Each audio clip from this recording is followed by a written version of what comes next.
Hello po mga kababayan, si Dante Maravillas. Saan ka nga niya ngayon, Mr. Maravillas? Secret. Anyway, pag-usapan natin po yung mga napaka-maiinit na balita ngayon.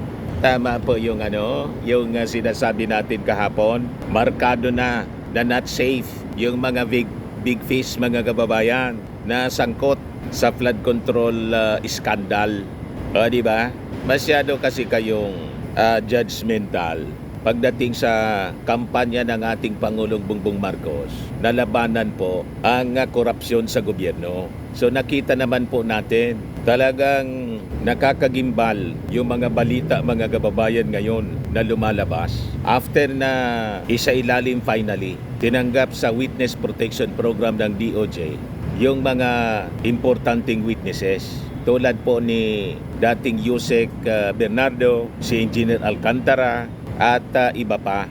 O ngayon, ito na po yung mga balita.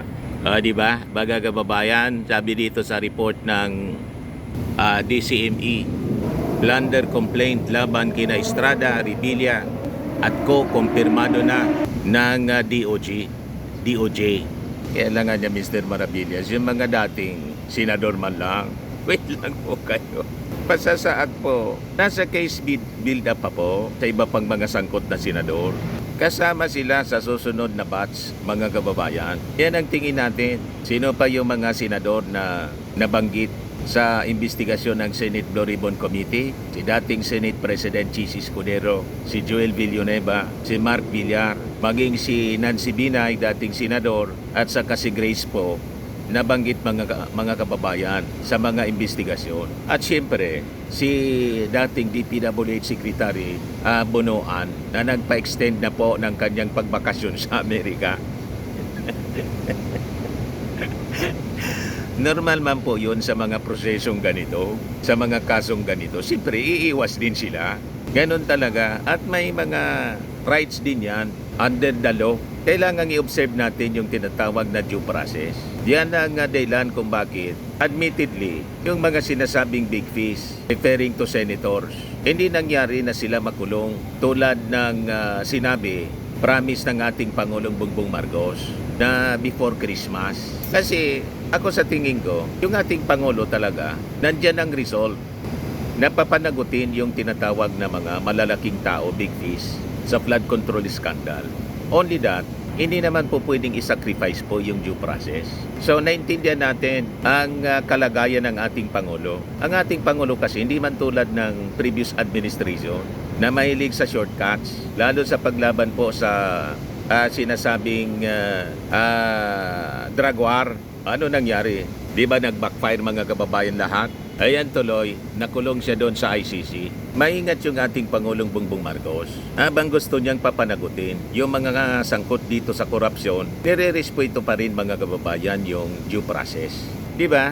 Dapat nga matuwa tayo. Kasi yung ating Pangulo, hindi siya bara-bara. Tama po mga kababayan? But anyway, ibigay ko muna sa inyo itong kwento mga kababayan. Ayan sabi dyan, plunder complaint laban kina Estrada, Revilla at kumpirmado na ng DOJ. Kinumpirma ng Department of Justice, report po siya ng DCME. Kinumpirma ng Department of Justice na may magkahiwalay ng plunder complaints laban kina Senador Jingo Estrada, dating Senador Ramon Pong Revilla Jr. at dating Congressman Saldico. May kaugnayan ito sa reklamo sa mga maanumalyang flood control projects. Sinabi ni DOJ spokesperson Attorney Polo Martinez, sinimalo na rin nila ang preliminary investigation sa plunder complaints. So gumugulong mga kababayan ang hustisya. At tingin natin sa mga susunod na araw, mabibigla na lang tayo. Itong mga sinasabi nating big fish, nakakulong na. Iba po? So gumugulong po yung hustisya. Kaya lang, ang alam natin yung nasa isip ninyo, lalo yung nasa kampo ng mga Duterte, ang tinutukoy nilang big fish mga kababayan, mismong yung ating Pangulo at saka si Martin Romualdez. Alam namin, malabo man po, walang direkta na sumasangkot mga kababayan kay Martin Romualdez. Mismong si Ping Lacson ang nagsabi. Kasi po, yung lone witness na nag-appear sa Senado, prinesed ni Marcoleta at saka ni dating Congressman Mike Defensor, si Orly Gutesa, after na mag-appear, nag-disappear. Kaninong kasalanan yan? Di ba? Kaya nga yung challenge po ni Ping Lacson kay Amy Marcos, kasi gustong-gusto ni Amy Marcos ang idiin si pinsan, yung kanyang pinsan si Martin Romualdez. Gigil na gigil si Amy. Mag-present siya ng ebidensya. Di ba? Hindi pwedeng lahat kwento. Magre-resume yung Senate Blue Ribbon Committee ng kanilang investigasyon. Sa Monday, mga kababayan, yung resumption. Pinabubuilo siya, mga kababayan. Bibigyan ko niya siya ng 1 oras. Kaya lang sabi ni Amy, wag na daw. Kasi nga po, wala man siyang hawak na ebidensya. Lahat lang siya kwento.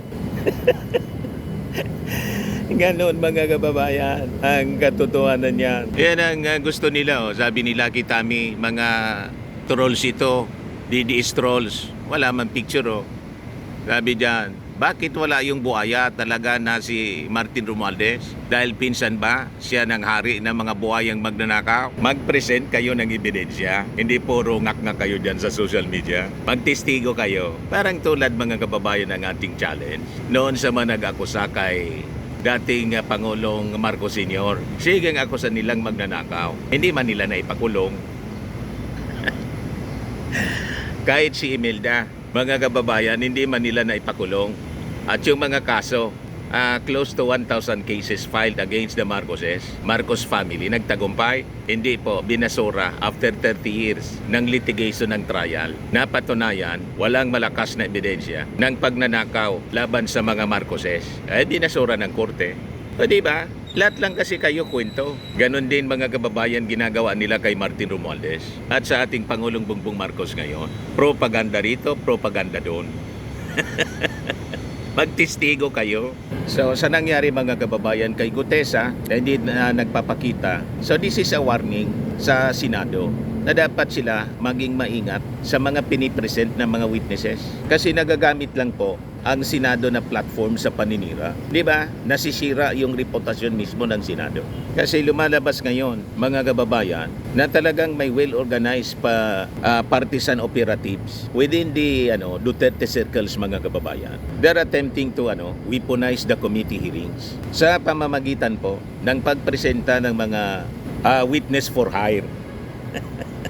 Binabayarang mga testigo. They're actually manufacturing witnesses and recycled narratives, mga kababayan. Ang target nila, demolition laban kay dating Speaker Martin Romualdez. Kitang-kita naman po ang galawan. Hindi po accountability yung target nila, yung objective nila, kundi political demolition. Ang playbook na to, mga kababayan, hindi na to bago. Paulit-ulit itong nangyayari. Noon pa, di ba? Maging si Ping Lacson, mga kababayan, biktima ng ganitong uri ng sistema. Yung Ador Mawanay, remember? So, importante, maging maingat na ang Senado, lalo na po ang Senate Blue Ribbon Committee, sa pagtanggap ng mga testigo. Madala na dapat kayo sa isang tulad na testigo na present, mga kababayan, ni Marcoleta, si Gutesa. Kasi po, once ang Senado maging binyo, mga kababayan, for scripted political theater, ang kanilang magiging findings, mga kababayan, sa mga ginagawa nilang investigasyon, mawawalan po ng moral and institutional authority. Masisira ang reputasyon mismo ng Senado, di ba? Mawawalan ng respeto yung ating mga mamamayang Pilipino sa mismong institusyon ng Senado na dati po hinahangaan ng ating mga mamamayan. Ngayon, si Senator Ping Lacson, who has built his public standing on discipline and institutional integrity, is in a unique position, mga kababayan, to draw a firm line. Dapat ang Senado must insist on strict vetting po ng mga witnesses. Corroborated siya dapat, documented based testimony, at dapat zero tolerance po sa mga haka-haka, mga hearsay masquerading as evidence. Dapat matuto na tayo. At alam ito, mga kababayan, at tiwala tayo kay Senator Ping Lacson bilang seasoned investigator, mga kababayan, being a former chief PNP, at matagal na siya, isa sa mga tinatawag nating veteran senator, mga kababayan. Huwag po kayong papagamit, Mr. Senator, lalo't pa-retire na kayo, masisira lang yung inyong reputasyon pag nakipaglaro pa kayo dyan sa mga Duterte senators na alam natin ang kanilang motibo. Di ba po mga kababayan? So this is not about protecting any individual mga kababayan. It is about protecting the Senate mismo na magamit nitong mga unscrupulous people na may mga vested interest po, lalo yung mga sangkot mismo. Kasi po sa totoo lang, if another fabricated witness is allowed to take the floor armed with nothing but a rehearsed script, tulad ni Gutesa po na mas familiar pa si Marcoleta, tapos biglang nag-disappear. The damage mga kababayan will not be limited to one hearing. It will surely erode public trust sa mismong Senado mga kababayan. Sino pa magtitiwala sa mga investigasyon ng Senado sa mga susunod na araw? Di ba po? So the Senate has a choice mga kababayan. Dapat ang Senado must be an instrument of truth or a stage for political sabotage. Alin ang gusto ninyo na mangyari sa Senado? So history will remember which path it chose. Yun mga kababayan, ang gusto nating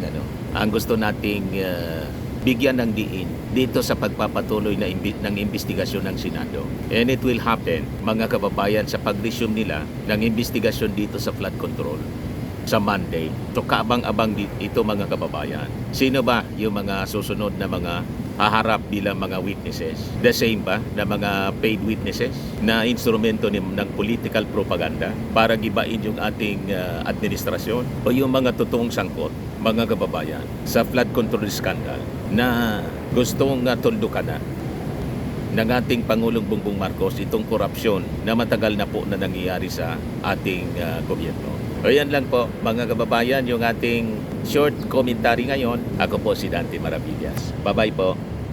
Bye-bye. God bless.